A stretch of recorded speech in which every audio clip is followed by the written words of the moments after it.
Au milieu d'une vaste étendue de décombres et de ruines, dans le quartier Zaytoun à l'est de Gaza, des personnes vont et viennent. Remontés du sud de l'enclave, ces Palestiniens se sont installés dans des tentes de fortune sur les vestiges de leurs anciennes maisons mises à terre. La famille Khader en est une. En ce mois sacré du Ramadan, cette petite tribu tente avec des moyens rudimentaires et très peu de produits alimentaires de préparer le repas de la rupture du jeûne. Une tâche anodine pour le commun des musulmans, mais quand on habite Gaza, rien n'est simple.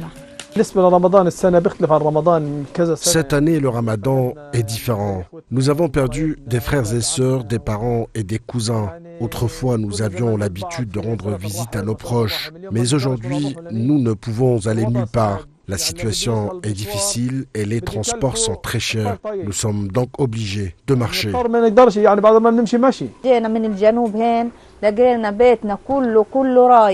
Nous sommes remontés du sud pour découvrir que notre maison avait été complètement détruite. Nous sommes allés dans les abris scolaires, mais ils étaient pleins. Nous sommes allés dans les camps de déplacés, mais ils ne nous ont pas accueillis. Il n'y a pas une seule maison encore debout dans le quartier de Zaytoun. Alors nous avons monté notre tente sur les décombres de notre maison.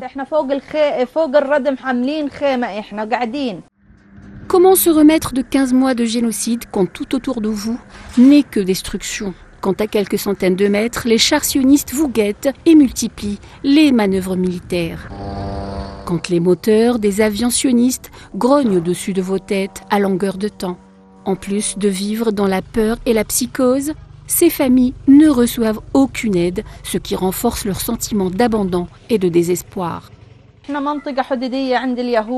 Nous sommes dans une zone frontalière avec les Juifs. Toute la nuit, nous entendons les chars se déplacer et tirer. Nous avons toujours peur qu'ils avancent dans notre direction. Nous vivons dans une peur constante.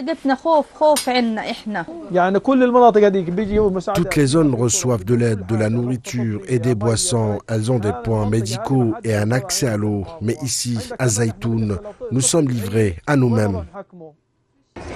Même si un accord de cessez-le-feu est en vigueur à Gaza, il n'en demeure pas moins que les habitants de l'enclave continuent de souffrir le martyre. Malgré cela, ils restent debout, grâce à leur foi inébranlable. Les Gazaouis donnent encore une fois une leçon de courage aux musulmans et au reste du monde en ce mois béni du Ramadan.